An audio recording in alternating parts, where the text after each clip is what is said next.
All right, with JJ, let's bring in Scott Pioli, five-time NFL Executive of the Year, and Brian McFadden, two-time Super Bowl champion with the Pittsburgh Steelers. BMAC, what in the wild, wild world of sports is going on in Steeltown?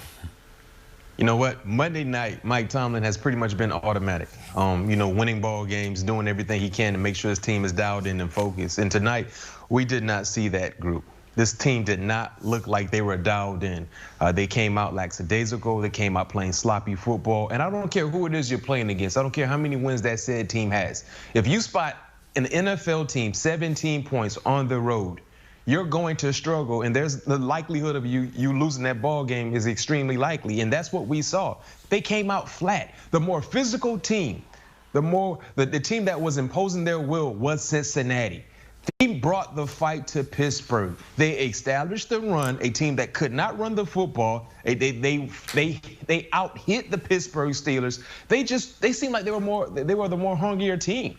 And when you look at what Pittsburgh has going forward, when you look at the struggles that you mentioned leading into tonight's ball game, we all felt like, I felt like this was a get-right ball game on both sides of the football.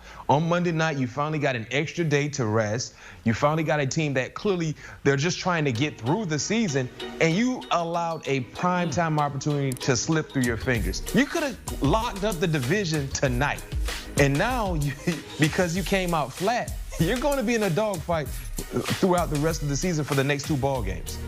Yeah, you mentioned that with the division. Look, if you don't beat the Colts next week at home, you're basically playing Cleveland last week of the year. Winner wins the division, and that game's in Cleveland. You went from a shoo-in to win the division to now it's a little bit of a white knuckler. What did you see tonight from the Pittsburgh Steelers, Scott? I mean, translate this for me. This is like reading Latin. Yeah, very disappointing, Eric. Again, because I even said in pregame, they know the situations they're in right now, the Pittsburgh Steelers. They knew that they had to win. They knew that they had a team that they matched up with very well. They were much better and much more talented than that football team. But the other team came out at a completely different level and punched them in the mouth. The key tonight was the Bengals made the Steelers turn the ball over 3 times. And they didn't turn over, and the Bengals didn't turn the ball over once. You can't win a football game if you are -3 in the turnover ratio. You just can't do it. Ben Roethlisberger, we talked about this at halftime, he never looked comfortable. Now, coming out in the second half, it looked like there was a little bit more energy out of the Steelers. They started to make a little bit progress, but they just didn't, it didn't happen. And I got to tell you, I'm completely, I'm at a loss here because Mike Tomlin, in my opinion, is one of the best football coaches in the National Football League. One of the things he's done a great job of always is motivating his players and his team. I did not see that tonight. I did not see that on Monday Night Football. And again, I'm just shocked because they had the ability to control their own path and they let it go tonight. What is happening here, JJ? I mean, same thing to you. I mean, what is going on in Pittsburgh? They have completely abandoned trying to really run the football effectively. And I know tonight they had more rushing attempts than they normally do, upwards of 20, but they're still not doing so effectively. And all those guys up there on the offensive line who are used to run blocking, we're talking about some Pro Bowlers up there, some very recent Pro Bowlers up there, not getting the opportunity to run block, and then when they are, not doing that great of a job.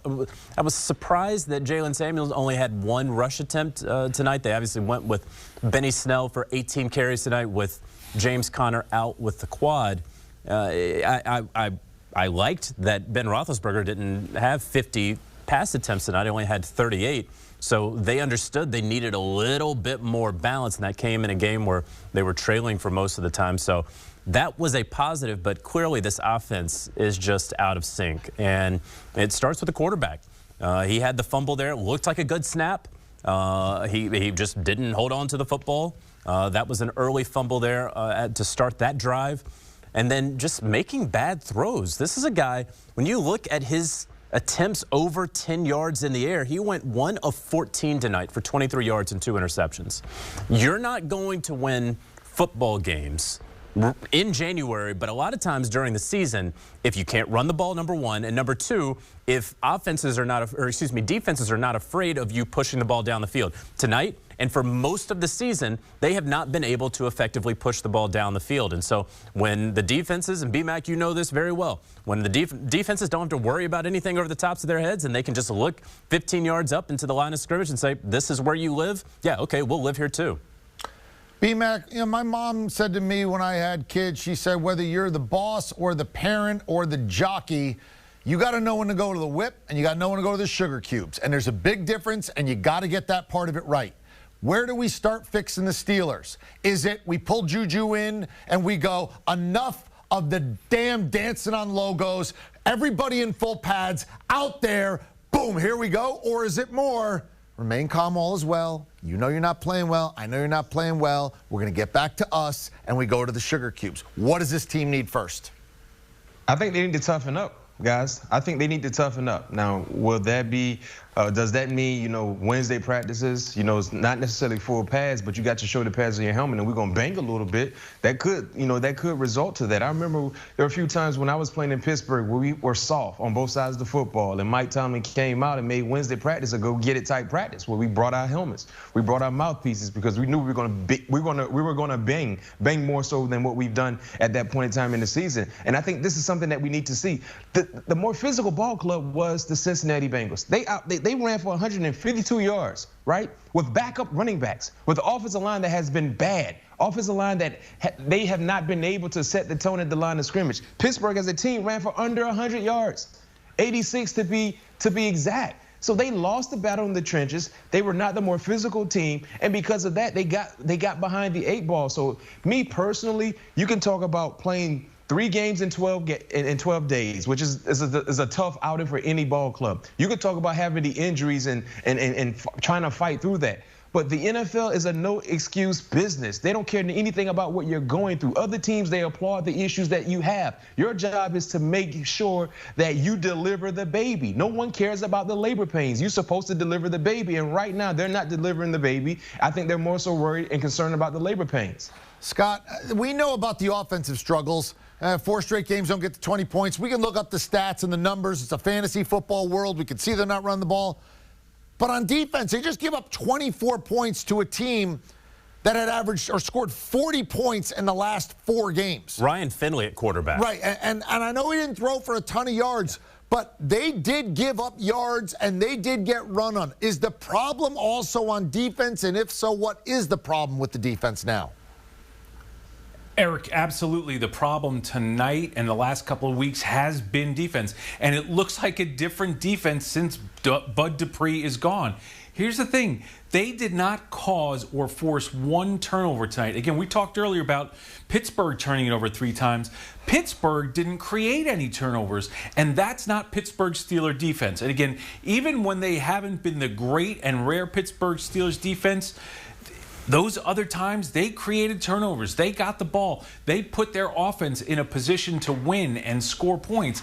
That didn't happen again tonight. So, yes, Eric, I think part of the problem tonight was the Pittsburgh Steelers defense, where they were not intimidating and they were not creating turnovers. Giving up 27 to the Bengals. I mean, 27 points to the Bengals in a big spot. What is more fixable, the offense or the defense at this point in time, JJ? Oh, that's a good one. I'd have to think that the defense is more fixable, because we've seen these concerns crop up over weeks, really, since week 7 with the Pittsburgh Steelers, how their inability to run the football effectively. Ben Roethlisberger going to throw the ball a bunch, and he's going to throw it quickly from the snap, and he's not going to push the football down the field. That's what this offense is. But I look at the defense, and all right, you just lost Bud Dupree not that many weeks ago. Maybe you can get it figured out. Now, you're not going to get any free agent help. You're not going to make a trade, pass the deadline, and there's none of that. But the guys that you have, maybe you ultimately start getting a little bit healthier. Maybe you learned to live life after Bud Dupree, and you're able to do that. But Ryan Finley shouldn't look that good as a quarterback. He only had, 13 attempts tonight, completed 7 passes. Normally you don't win that many games, but where they were able to win, the Pittsburgh Steelers defense was illiterate tonight. And I say that because they couldn't read the read option. And Ryan Finley absolutely worked them on that. He had 10 rushes for 47 yards. Probably 3 of those were read option plays where he was successful there, including that rushing touchdown of his from 20-plus yards out. So I do think that if what's more fixable, probably the defense, because and that's not a good thing for this offense, because these issues have been there and they have been persisting for Pittsburgh's offense. B-Mac, you're going to finish it up. You started it up. They have to either beat the Colts or Cleveland to win the division. Are they going to do either? I still believe they can win the division. I think understanding and knowing you basically got to win one of these ball games, right? You can't go 0-2 in the 2-game stretch. And I think their team good enough to win at least one of these ball games to make it 1-1. And if you're able to do that, we know they will win their division. They will get an opportunity to get into the playoffs. So this probably was something they needed to receive some humble pie. Like you said, all the dancing and gyrating on the sideline or things like that, pregame situations may need to come to a standstill. You know, you just focus on the game at hand, because right now no one is concerned or no one is afraid of the Pittsburgh Steelers. They're a vulnerable ball club. And Mike Tomlin used to tell us all the time in December, you know, are you thriving or are you surviving? Which one? When you talk about having playoff aspirations, trying to play in January football, you should be thriving. And right now, it looks like the Pittsburgh Steelers, they're just surviving, and that's never a good thing. But to answer your question, you got 2 ball games. You got Big Ben. Hopefully, you can get healthier on both sides of the football, maybe get Vince Williams back in the lineup. That would definitely help the linebacking core. And offensively, they just got to find a way to figure out who they are as a ball club. But I don't think they will go 0-2 in this 2-game stretch, so because of that, I think they can win the division. All I'm saying is confident B-Mac answers that question with yes, of course, and that smile that I love. That's the B-Mac that isn't sure. And we'll find out.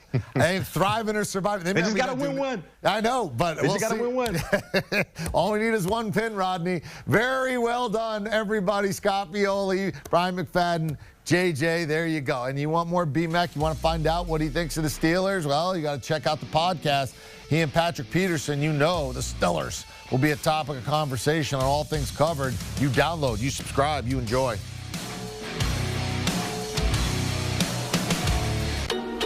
All right, let's take a look at the fantasy. Yikes, look at Ben Roethlisberger. I mean, I know there are a lot of people that sat guys that had more total fantasy points because they liked the matchup. That didn't go well. And this is playoff week.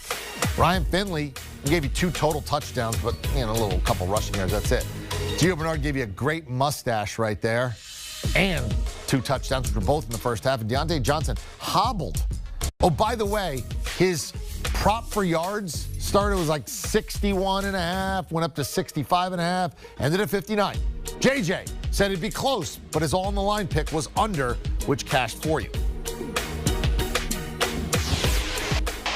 All right, Chris Towers, here we go. We're in the finals, right? We're moving along. Well, here's really the only question that matter. Who are guys that we would normally play that you're not going to play this week? And who are maybe a guy or two that you normally wouldn't play that you are going to play based upon he's hot, matchup, that kind of thing?